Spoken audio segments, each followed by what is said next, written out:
Good morning. 10:50 down here, 11:50 up there. We're getting close to where the time will be the same. That'll make life a lot easier. I might even start doing some live broadcasts if I can keep getting this close to as 11 o'clock as possible down here. Alright, first up, I know you don't want to hear this, but let's see. Oh, I can't find that article. There was an article about about an 80-year-old woman casting her first vote, and when I went to look it up, they wouldn't allow it to be come to an out of the country internet site. So I have to see if I can find it someplace else. At the Al Davis dinner last night, Trump was Trump, lying as always. He insulted Harris. This was the Al Smith charity dinner. There weren't supposed to be any political, wasn't supposed to be political. He was supposed to be joking around and whatnot. And Trump can't do that because Trump is a scum of the earth, folks. And you're going to find that out. And I'm sorry. I'll probably find out. I will probably just have my beliefs reinforced as I end up broke and desolate someplace because of that scumbag.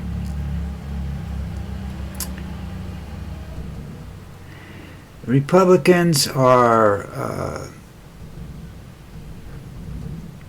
as far as 2020 goes, Republicans, not them, as well as Democrats, Independents, and whatever, all proved that there was no fraud in the election. So I'm trying to figure out, where Trump's getting his information from. Well, then I remembered it's all in his imagination, and that empty skull of his. Stuff bounces around for years in there, gets lost. The truth never makes it out, And you people are going to be so disappointed if he wins. Me too.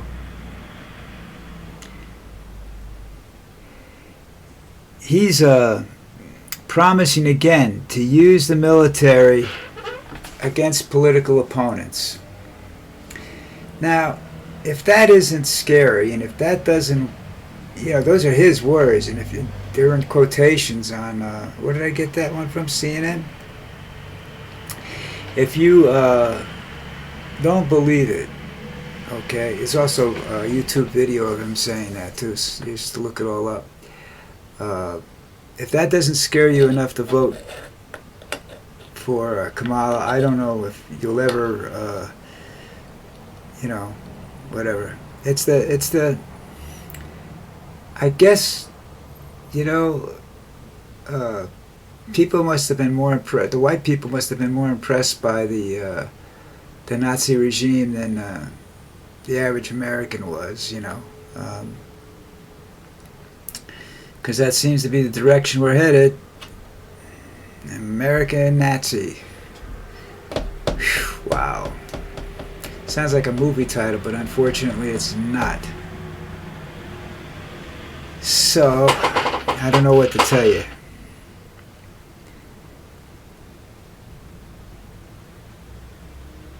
Military, just for his political opponents, I guess he'll march the military into Congress and shoot them or arrest them or something. You'll see it. You know what? And you have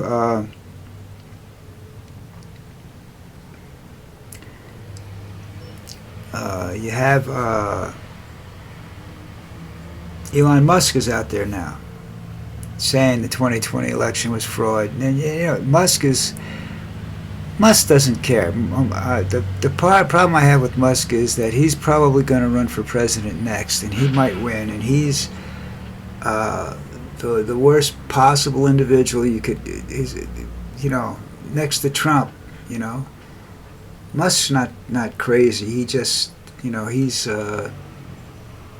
not native-born American. I think he's Ukrainian. I don't know where he's from. I'll have to look that up. I don't think he's native-born American, but he wants to be a king too, because all these people with this. You give people an IQ and all of a sudden they think they're smarter than everybody else. That's why I don't believe in IQ tests.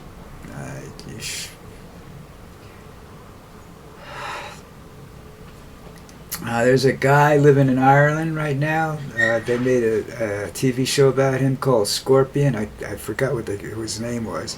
But anyhow, he claims to have this, 180 IQ, the highest, the second highest, or the highest ever recorded. And if he's such a genius, why is he hiding in Ireland someplace? Why isn't he making billions of dollars? I don't think he is, but because he's not listed anywhere. Unless he's a tech guy, so he could be blocking everything. He could be hiding. You never know. I think look, I had, there were people in my town that were geniuses, and nobody knew how to handle them. This is going back into the early 60s and whatnot, and then nobody knew how to handle these people, and they got jobs, and their minds went. One was an old black guy, Fred was his name. He was a paper boy, and he was, I think he was in Harvard Law School when this happened, or he graduated Harvard Law. But he was either graduated or he was in school when he decided to quit and run paper route. He decided he didn't want to pay taxes. And that was the best way to do it, because they couldn't. It was the best solution to beating the tax system. It worked for a lot of years, until other people got the same idea and forced him out of business. But because they drove cars, he rode a bicycle at 60 or 70 years old. He was a nice guy. I worked for him for a little bit. He was a nice guy, cool guy. But that's there was a couple other. Don't know whether they were brothers or whatnot. They used to play tennis all the time. The same thing. Their minds snapped because nobody knew how to handle them, and then eventually they overloaded themselves with intelligence, with information. You can only. I think that's happening to Trump right now. He's overloading himself with miscellaneous facts and lies, mostly lies, and I think that's just going to cause a short circuit in his brain. These guys were in their 40s, and they had had a genius IQ, but they were mentally they were 13 years old. It's just sad, but that happens. That happens.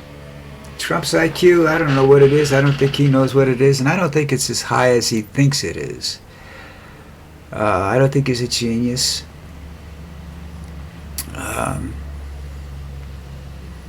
I think you can be a genius at something and not be a genius in life, and I don't think he's a genius in life or anything else.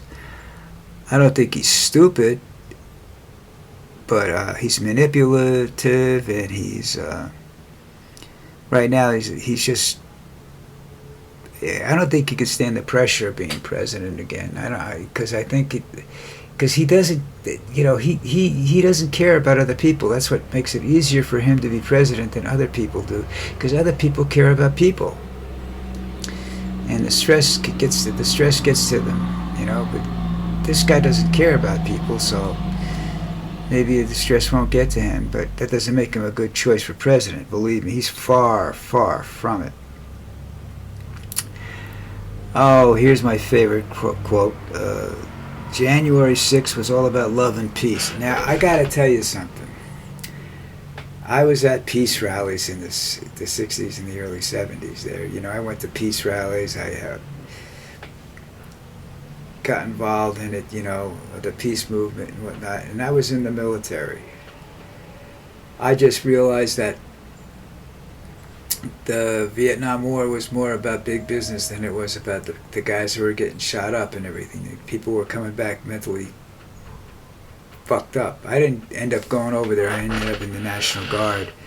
I got lucky, and I never said anything about anything else, and I've never pretended to be a Vietnam veteran or anything like that. I just happened to, get lucky. And had I not been discharged when I was at the end of 6 years, if I had been in there another 6 months, I would have ended up in Vietnam, and not a good time in Vietnam. That would have been the early, right before the we pulled out, or surrendered, or whatever you want to call it. It's that was a bad situation. But anyhow, I know what peace and love is all about. I was at Woodstock and whatnot. 500,000 people gathered there, and there wasn't, I never saw a fight or any violent acts committed. You can't do that at a concert nowadays, without undercover agents all over the place and everything else. There was no undercover agent well, there might have been, but I don't think there was enough time for them to get every, undercover agent they wanted to in there. And there were only a few minor arrests and stuff like that for drug possession, because there were dealers that showed up. Most everybody, the thing was most everybody brought dope with them that used dope, and there was enough dope up there you could pass it all around, and nobody was going to buy it because it was basically free, that and alcohol. Food was a different story. But so I know that January 6th was nothing about peace and love. It was about insurrection, and it was about what we used to call a sore loser back in the day. Pathetic old man. He's still pathetic. He can't accept defeat. He lost the 2020 election. He can't. He lost the. People don't realize how upset he was in 2016 when he lost the popular vote. He knew he won the election, and that's when he realized he didn't have to be popular to win the election, to be president. I think that's when he realized it. And then he just doesn't care anymore. He doesn't care what he says or what he does and what he's going to do. He's wanted to be king for a long time. So he'll be a fascist dictator instead. And you people think, no. We don't have enough checks and balances for this guy, okay? He's got his people all over the place, so checks and balances are going to be hard to do. Probably going to be some sort of conflict within the country, which would cause Europe to come in on one side and Russia and China and North Korea to come in on another side. So, don't know, I honestly really have no idea what's going to happen. I'm not looking right at it as going to be a great day for America. So, moving on, my next story. This is a couple of days ago I said this, and apparently it's popping up again, where Trump is not paying his bills, not paying the cities or the contractors for his rallies and whatnot that he's done. Or I guess the contractors must have something to do with his business. But I don't know. He's been doing this for years. He does that. That's the art of the deal. He uses other people's money, and then he goes like bankrupt or something, and people lose money because people have to pay debts, or they're owed money and they get pennies on the dollar. There's not enough money. By the time they get money, if they're involved with Trump, by the time they get anything, their lawyers have, they have to pay all their lawyers, and when they get nothing. That's why working for anything that Trump is on is an absolute mistake. Working in the government with Trump will be an absolute mistake, because the odds are you're going to become unemployed, and when you become unemployed, you're going to become unemployable. Okay, and unless you already got money, unless you're rich, don't try to work with Trump to make money, because that's not going to happen. So, I missed the football game last night. I actually didn't know what day of the week it was. That's the problem with being retired in a very quiet time of year in a country like this. You don't know what the days are. I realize today's Friday, I should have realized it last night because it was the full moon, and I knew the full moon was supposed to be on a Thursday this time, so I don't know what I did wrong, But I did. that's just the way it is. You know, you can't always be on top of everything. Anyhow, that's about it for me. I'll be glad when the election's over and I can do these uh, videos about something else, maybe something really good. I'm going to start looking for good news, you know, because I just think we have some really bad news coming, and I'd like to look for some good news next video. We'll see what happens. All right, everybody, have a good day.